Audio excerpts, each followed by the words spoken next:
Hi, folks. Thanks for watching my monologue. As America starts to reopen, just remember that guns, etc., never closed.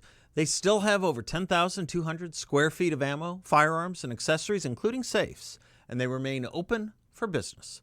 Stop by their huge store in Mesa or just click on gunsetcetera.com. And if you like my monologues, please subscribe to 960 The Patriots YouTube channel. Thanks. Welcome back and happy Friday, June 19th, 2020. In that today is Juneteenth, a little history lesson taken from America: The Last Best Hope. After issuing the Emancipation Proclamation, Lincoln opened the ranks of the U.S. military to black soldiers and sailors. Frederick Douglass responded enthusiastically, traveling throughout the North to encourage enlistments. His perennial speech topic, "Why Should the Colored Man Enlist?" That's what it was titled. Quote, "You will stand more erect, walk more assured, feel more at ease, and be less liable to insult than you ever were before," Douglass said. "He who fights the battles of America may claim America as his country and have that claim respected," he told his avid listeners. Not just self-respect was at stake. Douglass wanted nothing less than the full civil and political equality for black people. Quote, "Once let the black man get upon his person the brass letters, U.S., let him get an eagle on his button and a musket on his shoulder and bullets in his pocket," he told the Philadelphia crowd. "And there is no power on earth or under the earth that can deny he has earned the right of citizenship in the United States." Close quote. With his own massive dignity and with the moral force he brought to his cause, he challenged his hearers, quote, "I say again, this is our chance, and woe betide us if we fail to embrace it." Close quote. Black Americans would heed the abolitionists' call. By war's end, more than 200,000 of them would rally round that flag. As Frederick Douglass would later say, the ending of slavery not only liberated the black man, but the white man as well. So it is curious as to how we are here where we are today. We know the failure of Reconstruction. We know the history of Jim Crow. It's sad and it's terrible. And I'm glad we had a civil rights movement and a federal government willing to enforce laws brought about by the civil rights movement. Jeff Jacoby ran the numbers on how far America and Americans have come. In 1958, 48% of white Americans polled by Gallup said that if black people came to live next door, they would be likely to move. 48%. By 1978, only 13% still said that. And by 1997, it was 1%. That's only one measure of racism's profound decline. Friendship is another. In 1964, a mere 18% of white Americans claimed to have a friend who was black. 18%. 4 decades later, Gallup found that the proportion of interracial friendships had more than quadrupled. 82% of whites said they had close non-white friends, and 88% of blacks reported having close friends who were not black. This could not happen any more than the enforcement of civil rights laws could happen, any more than the double election of Barack Obama could happen in a systematically racist country or a country with racism in its DNA. I read a story in the Arizona Republic today. It had this interesting quote. It was a story about Juneteenth. Quote, "We are all still trying to get free from many things," said Carlos Hill, professor of African American Studies at the University of Oklahoma.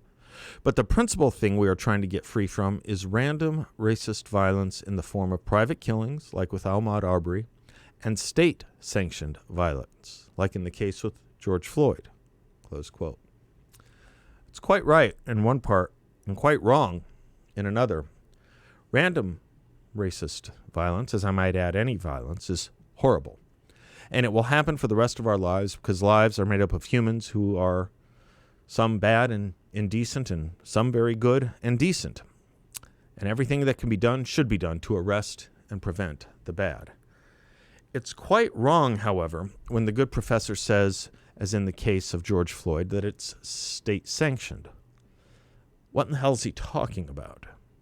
Nobody, not the president, not the U.S. Attorney General, not the governor of Minnesota, not the mayor of Minneapolis, not the chief of police, Minneapolis, approved of the killing of George Floyd. It was widely denounced and renounced, and the offending officer was arrested. To say that it is state-sanctioned is to profess to teach poorly and to attempt to reify and reinforce a racist stereotype that simply doesn't exist.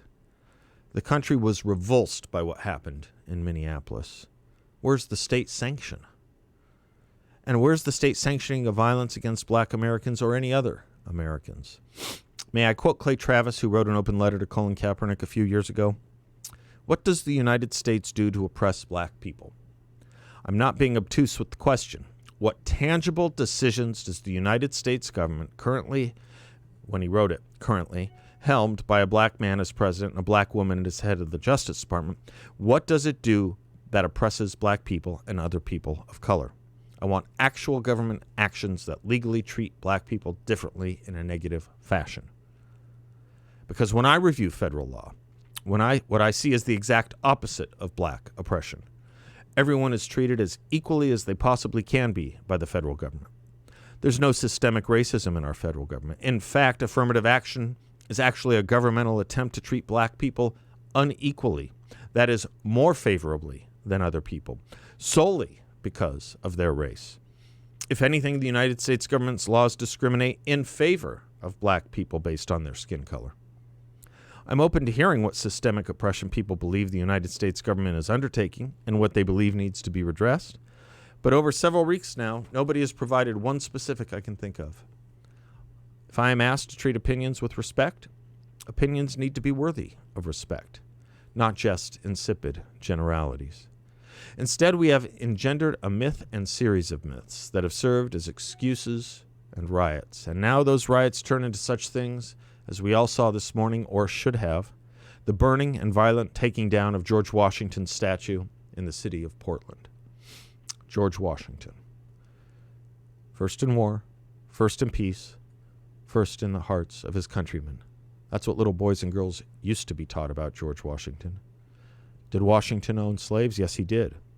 Did he become the first president of a country that dedicated itself to slavery's eradication? Yes, he did.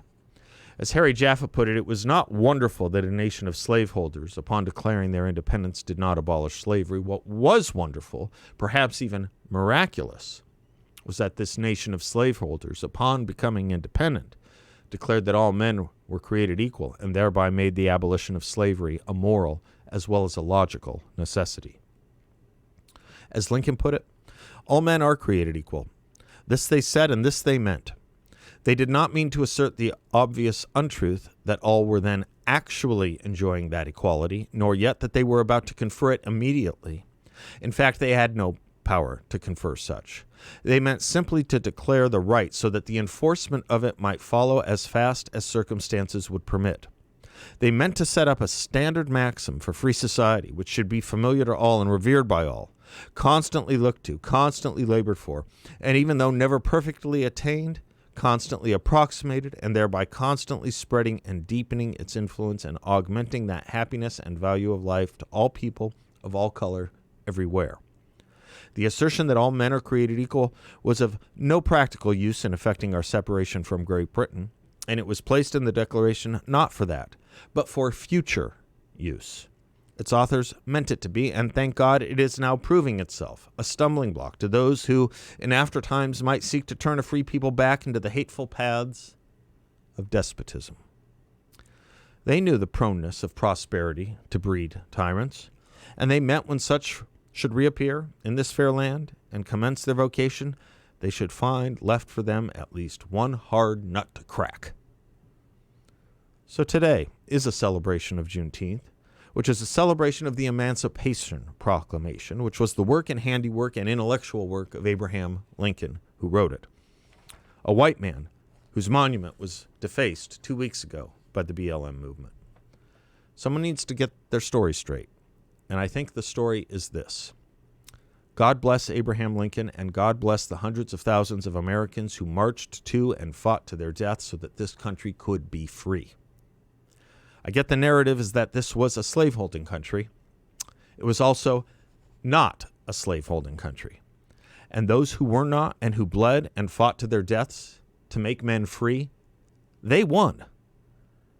They won. We won. So why is the narrative the one of the side that lost? It is as if to say the world supported killing Jews and Adolf Hitler. It did not. Some of the world did. Hitler and his supporters did. But another part of the world led by Churchill and America, rallied to the cause of freedom and equality and sent hundreds of thousands of men in their day to their deaths to defeat that noxious poison. Churchill's statue, of course, too, was defaced by the know-nothings of our time. It's a funny thing, It's often said history is written by the victors. How is our history so corrupted and so perverted as if it is the losers who won, and it was written and burned into amber by those losers? That's what we're made to think, as if the Confederacy won. It didn't happen that way, but there is an investment in making us think it did. But to do that, you have to invert and reverse American history. You have to change it. You can do that only for two reasons that I can surmise: that you hate America or that you want to hate America. I cannot understand why anyone would want to hate something, particularly unless they are preternaturally disposed to constant and continued revolutionary impulse. But that is what we face, and it begins with what Orwell warned us was the hallmark and conclusion of tyranny in his book 1984, where every record had been destroyed or falsified, every book rewritten, every picture repainted, every statute and street building renamed, every date altered, and the process continuing day by day and minute by minute. History will be stopped where nothing exists except an endless present in which the party is always right. I would use that word party, but I'd also use the word vanguard. Do not give in, never give in. Humanity, love, freedom, and equality, they're all too important. And thank God we live in a country that was founded on those principles and still has a majority that believes in them. Never give in, and don't let the losers rewrite our history. They lost. We won. Thank God.